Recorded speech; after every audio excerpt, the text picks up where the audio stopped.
దేవుని కార్యం నూతన పరచడం అంటే మనం అనుకునేది ఏంటంటే శారీరకమైన విషయాలలో రెట్టింపుగా ఇవ్వు అని మనం అనుకుంటున్నాం, కానీ కాదు.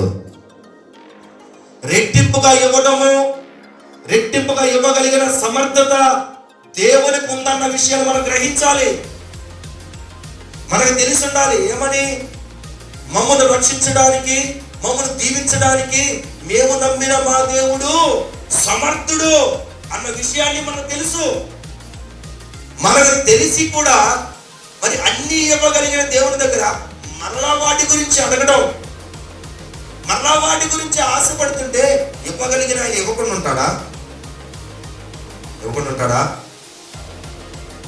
దేవుని కార్యమును నూతన పరచాల్సింది, దేవుని కార్యములో క్రొత్త కార్యములు జరగాల్సింది శారీరకమైన విషయాలలో కాదు. అవి ఉన్నా లేకున్నా, అవి మన దగ్గరకు వచ్చినా రాకపోయినా షడ్రకు మేషకు అబేద్నెగోలు అదే చెప్తున్నారు. ఏమని?